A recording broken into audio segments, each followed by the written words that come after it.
말씀은 계시록 2장 18절에서 29절 말씀이 되겠습니다.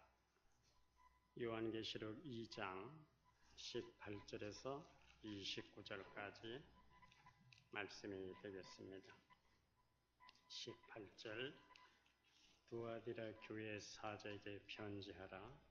그 눈이 불꽃 같고 그 발이 빛난 주석과 같은 하나님의 아들이 이르시되 내가 내 사업과 사랑과 믿음과 섬김과 인내를 아노니 내 나중 행위가 처음 것보다 많도다. 그러나 내게 책망할 일이 있노라. 자칭 선지자라 하는 여자 이세벨을 내가 용납함이니 그가 내 종들을 가르쳐 꾀어 행음하게 하고 우상의 제물을 먹게 하는도다. 또 내가 그에게 회개할 기회를 주었으되 자기의 유명을 회개하고자 하지 아니하는도다. 올저다 내가 그를 침상에 던질 터이요 또 그와 더불어 간음하는 자들도 만일 그의 행위를 회개하지 아니하면 큰 환난 가운데 던지고 또 내가 사망으로 그의 자녀를 죽이리니 모든 교회가 나는 사람의 뜻과 마음을 살피는 자인 줄 알지라. 내가 너희 각 사람의 행위대로 갚아주리라. 두아디라에 남아있어 이 교훈을 받지 아니하고 소위 사탄의 깊은 것을 알지 못하는 너에게 말하노니 다른 짐으로 너에게 지울 것은 없노라.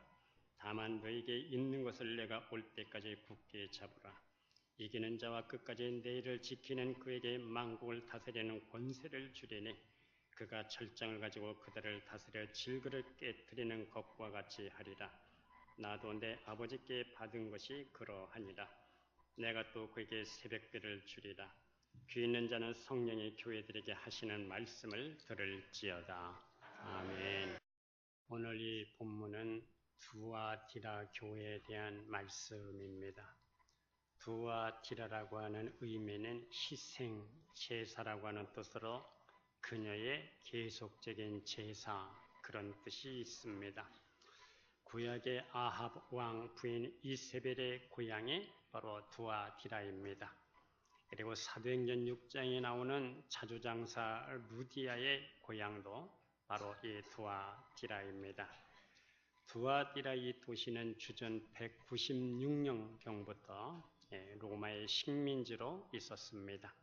그리고 이 도시는 일찍부터 동업이 종합이 아주 잘 발달이 되어 있습니다. 그래서 오늘날 이 노동조합과 같은 길드라고 하는 이 동업조합이 아주 발달이 되어 있었습니다. 그래서 모직, 직조, 피혁, 염색, 금원, 세공, 그다음에 청동 등등의 대표적인 그러한 동업조합이 있었습니다. 이 조합원들은 사업의 번창과 안녕을 위해서 정기적으로 자기들이 믿는 신에게 그렇게 제사를 드렸습니다. 이곳에는 아폴로 신전 그리고 아데미와 같은 많은 신전들이 있었습니다. 아폴로는 제우스와 레토의 아들입니다. 그리고 여신 아르피데미스와 같은 쌍둥이입니다. 나중에는 태양신이라고 불렀습니다. 두아디라 교회는 이런 도시에 세워진 아주 그런 교회였습니다. 두아디라 교회에 나타난 주님은 오늘 18절에 보면은 그 눈이 불꽃 같고 그 발에 빛난 주석과 같은 하나님의 아들로 나타나셨습니다. 계시록에 나타난 각 교회에 나타난 이 주님의 모습은 그 교회가 가지고 있는 영적인 특징과 그리고 그 교회의 어떤 상황과 깊은 연관성이 있습니다. 두아디라 교회에 나타난 주님은 불꽃 같은 눈을 가지신 하나님의 아들 그리고 그 발이 주석과 같은 하나님의 아들로 나타나셨습니다. 불꽃 같은 눈이라고 하는 말은 모든 것을 꿰뚫어 보시고 그리고 감찰하시는 하나님 바로 그런 뜻입니다. 그 감찰하시는 하나님 앞에서 드러나지 않을 것이 없다는 뜻입니다. 사람의 마음이나 생각이나 심장과 폐부를 꿰뚫어 보신다는 그런 뜻입니다. 그리고 또 발이 빛난 주석과 같다는 이 주석은 성경 전체에서 심판을 의미합니다. 성전에는 금으로 만든 것, 은으로 만든 것, 그리고 노스로 만든 기물들이 있습니다. 성전의 기물들 가운데 노스로 만든 것은 거의 모두 심판과 연관이 있습니다. 그래서 물두멍과 제단의 모든 그릇들의 노스로 만들어졌습니다. 그래서 주님이 빛난 주석이라고 할 때 이 주석을 어떤 때는 동으로, 어떤 때는 노스로, 그리고 어떤 때는 주석으로 그렇게 번역을 했습니다. 이것은 그 당시에 아주 대단한 단단한 금속이었어요. 어떤 금속에 부딪혀도 부서지지 않는 것이 없을 정도로 이 주석은 대단히 단단한 것이었습니다. 그러면 왜 주님이 빛난 주석과 같은 발을 가지고 계시겠습니까? 주님이 그 발을 밟으실 때, 그런 주석과 같은 발을 갖고 밟으실 때 깨트려지지 않을 것이 없다는 뜻입니다. 즉 심판을 얘기하는 겁니다. 오늘 보면 23절에 보면 나는 사람의 뜻과 마음을 살피는 자인 줄 알지라. 너희 각 사람의 행위대로 갚아주리라. 그래서 심판하는 주님을 말씀하고 있습니다. 사실 두아디라 교회는 더 이상 주님의 입에서 나오는 이 검의 역사를 경험하지 못하고 있었습니다. 20절에 보면 자칭 선지자라고 하는 이세벨의 그런 교훈을 받아들였습니다. 예수님은 두아디라 교회를 향해서 자신을 하나님의 아들로 말씀하고 있습니다. 이 두아디라 교회는 예수 그리스도가 하나님의 아들 되심에 있어서 무엇인가 부족하고 문제가 있다는 뜻이 그렇게 담겨져 있어요. 예수 그리스도가 분명 하나님의 아들임에도 불구하고 두아디라 교회는 내가 하나님의 아들이라고 강조하는 것은 두아디라 교회는 하나님의 아들을 격화시켰고 그리스도의 신분을 낮췄기 때문입니다. 예수님은 내가 다시 오실 그리스도다. 모든 권세를 갖고 모든 심판할 이 심판주가 바로 하나님의 아들인 바로 나라고 말씀하고 계시는 겁니다. 이제 두 번째 보면은 두아디라 교회는 주님의 칭찬이 있는 그러한 교회였습니다. 오늘 19절에 보면 내가 내 사업과 사랑과 믿음과 성김과 인내를 아노니 내 나중 해가 처음 것보다 많도다. 이 주님의 칭찬을 보면은 아무리 어두운 시대를 할지라도 아무리 어두운 교회를 할지라도 어떤 지극히 작은 것이라도 주님 앞에서 잘한 것이 있다면은 주님은 그것을 드러내게 칭찬을 하셨으니 그리고 보상하는 분이었습니다. 너는 다른 것들을 다 잘했어도 너는 이것이 마음에 안 든다. 그래서 꽝이다. 이렇게 말씀하지 않으셨습니다. 내가 내 사업과 사랑과 믿음과 성김과 인내를 아노니 네 나중 행위가 처음 것보다 많도다. 여기서 사업이라고 하는 말은 비즈니스를 말하는 것이 아니고 주님의 일을 말하는 것입니다. 그런 시대에 그런 교회에서도 시간이 갈수록 주님의 일도 사랑도 믿음도 성김도 인내가 더욱 많아지는 그러한 교회였습니다. 에베소 교회는 처음은 잘 출발했는데 나중에는 처음 사랑을 잃어버렸어요. 그래서 주님의 책망이 있었습니다. 그러나 두아디라 교회는 이 척박한 시대도 소위 하나님의 사람들이 있었습니다. 그래서 사랑과 믿음과 성김과 인내 소망을 가지고 있었던 이 소수의 사람들이 그 교회도 있었습니다. 이런 사람들이 주님의 눈에 아주 보배로운 사람들이었습니다. 이들이 만난 시대적 상황은 믿음을 지키기에는 너무나 힘들고 척박한 시대였어요. 그러나 그런 곳에서도 오직 주님을 의지하면서 처음 행위보다 더 많은 나중 행위로 갔다는 겁니다. 주님의 불꽃 같은 눈으로 볼 때 처음 가졌던 믿음보다 더 성장했고 처음 가졌던 사랑보다 더 성장했다는 것이고 처음 가졌던 인내 소망보다도 더 많은 수고가 있었다는 교회입니다. 세속화된 교회 버가모 교회 안디바 같은 사람이 있었던 것처럼 두아디라 교회에 사랑, 믿음, 소망, 성김, 인내가 있었고 시간이 가면 갈수록 처음 행위보다 나중 행위가 더 많은 소위 말하는 하나님의 사람, 성령의 사람, 믿음의 사람 이런 소수의 사람들이 더 많아졌습니다. 에베소 교회가 시간이 갈수록 주님께로부터 멀어진 교회라면 이 두아디라 교회는 시간이 갈수록 주님께 더 가까이 나가는 그러한 교회였습니다. 그런데 이렇게 점점 더 좋아지던 교회가 어느 사이에 서서히 생명을 잃어가고 있었습니다. 그러면 교회가 서서히 생명을 잃어가는 그 위기의 정체가 무엇이냐 할 때 그 첫째는 자칭 선지자 이세벨이라고 하는 여자를 받아들이고 용납했다는 겁니다. 이세벨이 누굽니까? 이세벨은 열왕기상 18장에서 21장에 나오는 북이스라엘의 제7대 왕 아합 왕의 부인, 바로 왕비입니다. 시돈 왕의 딸입니다. 왕에게 시집을 왔으니 왕비가 됩니다. 그런데 그냥 시집을 온 게 아니었어요. 바알신을 가지고 시집을 옵니다. 이 왕의 권세와 양비, 이 왕비의 배경을 갖고 바알신을 보급합니다. 그리고 바알 제사장을 양육합니다. 그리고 바알 신전을 지었습니다. 그러다 보니까 백성들이 우상 숭배를 하고 죄악에 빠져들게 됩니다. 윤리적으로도 도덕적으로도 아주 문란한 이 생활을 부추겼습니다. 야훼 신앙의 시간이 갈수록 고갈되고 있었습니다. 이세벨이라고 하는 이름은 이러한 역사적 배경을 갖고 있습니다. 그런데 두아디라 교회 자칭 선지자라고 하는 이사벨 같은 여자가 들어와서 거짓 교훈으로, 이 잘못된 교훈과 거짓된 교훈으로 성도들을 미혹하고 그리고 넘어뜨리게 했습니다. 에베소 교회는 니골라당이 있었고, 버가모 교회는 발람의 교훈이 있었고, 그리고 두아디라 교회는 이세벨의 교훈을 받아들였습니다. 이세벨의 교훈이 뭡니까? 반율법적이고 세속적입니다. 반율법적 교훈은 성도가 구원을 받은 것은 영이기 때문에 육신은 죄라든지 구원과는 상관이 없다는 겁니다. 다 썩어질 육신이고 없어질 육신이기 때문에 타락해도 괜찮고 방종 가운데 내던져도 구원과는 상관이 없다는 겁니다. 그저 순결한 영혼만 간직하면 구원받는데 아무런 지장이 없다는 겁니다. 우리가 듣기에는 그럴듯하지만 이것이 바로 초대교회 이단 사상 노스틱주의입니다. 성도 여러분, 하나님의 은혜로 구원을 받았으면 구원받은 자의 삶이 있어야 되는 겁니다. 기독교는 이원론입니까? 이론론입니까? 기독교는 이론론입니다. 이론론이라고 하는 말은 모든 것은 다 하나님께로부터 왔다는 사상입니다. 육신도 몸도 영혼도 하나님께로부터 다 나왔습니다. 그러나 이원론은 페르시아 사상으로 좋은 것은 다 선한 신으로부터 나왔고 나쁜 것은 악한 것은 다 악신으로부터 나왔다는 사상입니다. 이원론적으로 설명하면 설명이 쉬워요.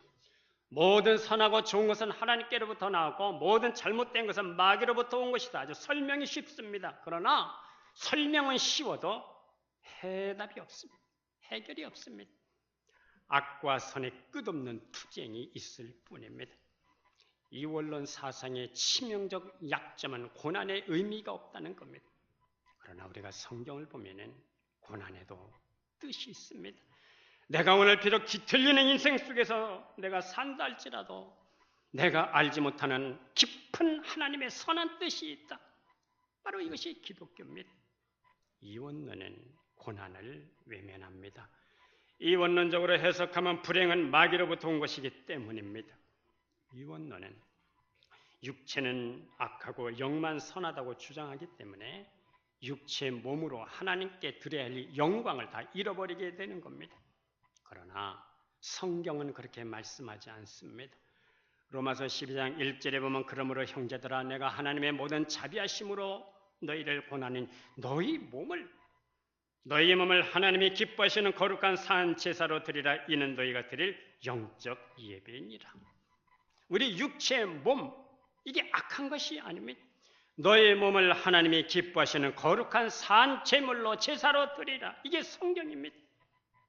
노스틱주의, 영지주의는 육체는 악한 것인데 어떻게 하나님의 아들이 더러운 육체, 악한 육체를 입고 이 땅에 올 수가 있느냐는 겁니다. 그러나 성경은 요한일서 4장 22절에서 예수님께서 육체로 오신 것을 부인하는 영이 적그리스도라고 말씀합니다. 우리나라 무속신앙은 샤머니즘은 고난이나 불행은 악신으로부터 왔기 때문에 이것을 쫓아내기 위해서 국판을 벌리는 겁니다. 그러나 마귀도 악신도 제 마음대로 하는 것이 아닙니다. 하나님이 허락하시는 범주 안에서 활동하는 겁니다. 욥이 당한 고난도 하나님이 허락하셨기 때문입니다. 그런데 이 두아디라 교회는 이세벨의 이런 이단 철학을 받아들였습니다. 우리는 교리가 필요합니다. 그러나 교리는 필요하지만 교리가 생명을 살리지 못하는 겁니다. 오늘 성경 말씀은 문자로 기록된 하나님의 말씀입니다. 하나님의 말씀은 성령의 감동을 받은 사람들이 그렇게 기록했습니다. 그러므로 오늘 우리가 문자로 기록된 하나님의 말씀을 읽고 배울 때마다 하나님이 우리에게 성령으로 감동을 해 주셔야 됩니다. 생명을 불어넣어 주셔야 됩니다. 하나님의 영이 움직여 주셔야 됩니다. 하나님의 영이 내게 흘러야 내게 주시는 많은 말씀 중에서 레마의 말씀으로, 생명의 말씀으로 내가 받아들여지게 되는 겁니다. 성령이 역사하셔야, 하나님의 영이 말씀을 읽을 때 내게 흘러 들어와야 아브라함의 얘기도 내게 주시는 말씀으로 그렇게 들려지게 되는 겁니다. 아브라함이 모리아산에서 이삭을 드리고 그 후에 복을 받았대. 성령의 역사가 없으면 역사적 사실로 끝나게 되는 거예요. 그렇게. 그러나 하나님의 영이 나를 주장하고 생명의 말씀이 내게 역사하시려면 성령이 나를 주장하시고 문자화된 말씀 속에 하나님의 영이 흘러들어가서 내게 주시는 말씀으로 믿어지게 될 때 아브라함에게 주신 말씀이 오늘 내게 주시는 말씀으로 받아들여지게 되는 겁니다. 오늘 두아디라 교회 또 하나 주님이 책망하시는 것은 우상 숭배였습니다. 그래서 오늘 성경에 보면은 주님은 너희가 사탄의 깊은 것을 알지 못한다고 말씀합니다. 성도 여러분, 사탄은 위장의 천재입니다. 광명한 천사로 가장을 합니다. 때로는 의의 일꾼으로도 가장을 합니다. 이 사탄의 깊은 것을 깨달으려면 영적 분별력이 필요합니다. 악한 영의 역사인지 성령의 역사인지 분별력이 있어야 됩니다. 성도 여러분, 분별력이 있기를 주의 이름으로 축복하고 기원합니다. 그들은 제우스 아들 아폴로에게 제사를 드리고 장사가 잘 되려면 아폴로 신전 앞에서 제사를 드려야 한다고 해서 그의 도움을 빌었어. 이게 바로 우상숭배입니다. 하나님은 이런 자들을 향해서 왜 사탄의 깊은 것을 알지 못하느냐고 말씀합니다. 또 오늘 본문 책망 21절에 보면 회개의 기회를 주었지만은 회개를 거부했습니다. 이 하나님의 은혜가 영원한 게 아닙니다. 한계가 있습니다. 이 은혜의 한계가 진실할 수 있는 기회이고 회개할 수 있는 기회입니다. 이 은혜의 한계를 넘어가게 되면 마음이 경직이 되는 거예요. 간경화라는 게 뭡니까? 간이 굳어져서 재부시를 못하는 겁니다. 사람의 마음도 굳어지면 느낌이 없어져요. 죄가 죄로 여겨지지 않습니다. 성경은 이런 마음을 화인 맞은 양심이라고 말합니다. 화인 맞은 양심은 은혜의 한계를 넘어간 겁니다. 그래서 더 강팍해지고 더 악해져서 사탄의 종의 시녀로 전락합니다. 결국 하나님의 심판을 면할 수가 없습니다. 가룟 유다는 예수님께서 너희 중에 나를 팔 자가 있다. 그래도 회개하지 않았어. 그러니까 더 직설적으로 나와 함께 그릇에 손을 넣는 자가 나를 팔 것이다. 가룟 유다는 여러 번 회개의 기회가 있었지만은 회개하지 않았습니다. 결국 예수님께서 네가 하고자 하는 일을 속히 하라. 이 순간이 허락의 순간이요 자유를 얻는 순간 같지만 여기부터 영원히 버림을 받는 그런 순간입니다. 결국 가룟 유다는 은 30의 스승을 팔고 목을 메어 자살합니다. 세상의 제작 가운데 이 세상에 스승을 팔아먹는 자가 이 세상에 어디 있단 말입니까? 하나님의 심판의 기준은 우리의 삶입니다.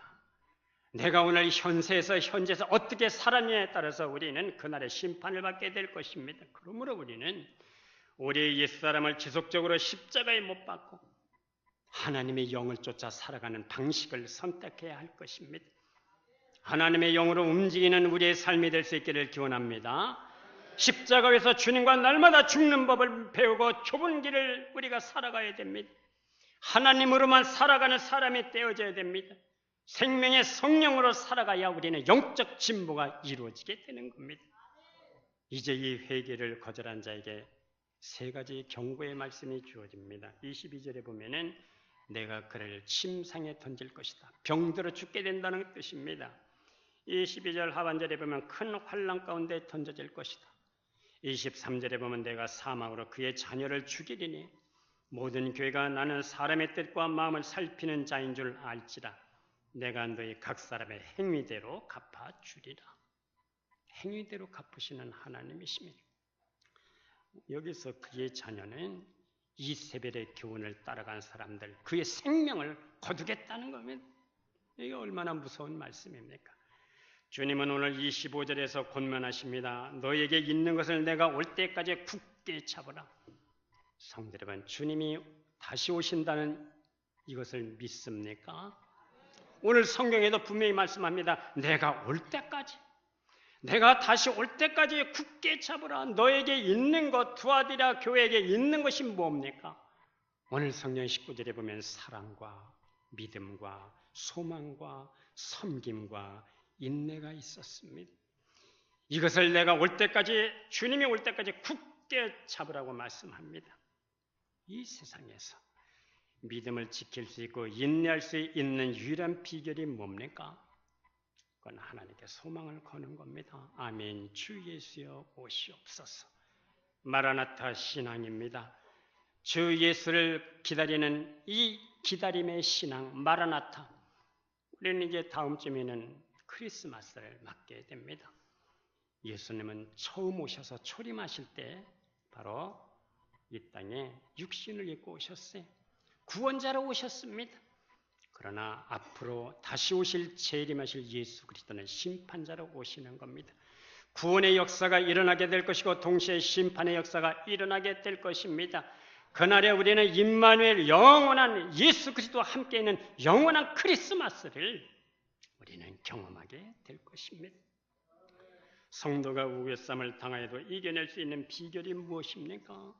그것은 주님이 부활하신 주님의 부활의 권능이 내 안에 들어와 있는 겁니다. 주님의 부활의 권능이 내 안에 들어와서 역사할 때에 생명의 성령의 법으로 역사하실 때 우리는 세상을 이겨낼 수가 있어요. 넘어갈 수가 있습니다. 돌파해낼 수가 있습니다. 이제 두아디라 교회에게 주님은 세 가지를 약속하셨습니다.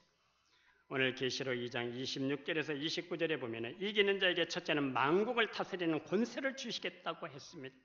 그 권세는 철장 권세입니다. 질그릇을 깨트리는 철장 권세, 이것은 아무도 대적할 수가 없는 권세를 얘기하는 겁니다. 한마디로 주님이 세상을 심판할 때 함께 심판할 수 있는 권세를 주신다는 겁니다. 그때는 율법의 1.1획도 틀림없이 다 이루어지게 될 것이고 물이 바다를 덮음같이 여호와를 아는 지식이 편만하게 그렇게 역사하실 것입니다. 하나님 나라에서 이사야가 선포했던 모든 예언이 이루어지는 것을 우리는 경험하게 될 것입니다. 그리고 두 번째 28절에 보면 새벽별을 주리라 말씀하셨습니다. 계시록 22장 16절에 보면 나는 다윗의 뿌리와 자손에 있는 곧 광명한 새벽별이라. 새벽별을 주신다. 이 새벽별이 바로 그리스도 예수 자신입니다. 이 새벽별은 계명성입니다. 날이 밝아지기 전에 캄캄한 속에서 빛을 발하는 아주 큰 별입니다. 새벽기도 나왔다가 날이 밝을 때쯤이면 제가 돌아갈 때마다 큰 별을 거의 날마다 봐요. 계명성입니다. 북극성입니다. 그러면 이 별을 누가 본다는 겁니까? 깨어있는 자가 보는 겁니다. 성경은 영적으로 깨어있으라고 말씀합니다. 누가 깨어있는 자입니까? 주님의 진리 체계로 영적 분별력을 가진 자가 깨어있는 자입니다. 성령 안에서 기도하는 자가 깨어있는 자입니다. 주님이 다시 오실 날을 준비하고 예배하는 사람들이 깨어있는 자들입니다. 이기는 자는 이 어둠이 짙은 시대 속에서도 그리스도를 얻게 하시겠다는 겁니다. 깨어있는 자는 세상에 흘러 떠밀려 가지 않는 자들입니다. 세상 풍조를 따라가지 않는 자들입니다. 예수님께서 겟셋마네 동산에 올라가셔서 땀방울에 핏방울이 떼기까지 자기를 부인하며 아버지의 뜻을 좇았던 것처럼 우리는 주님의 뜻을 좇고 내 자신을 부인하기 위해서 날마다 골방을 찾아가는 사람들이 바로 깨어있는 사람들입니다.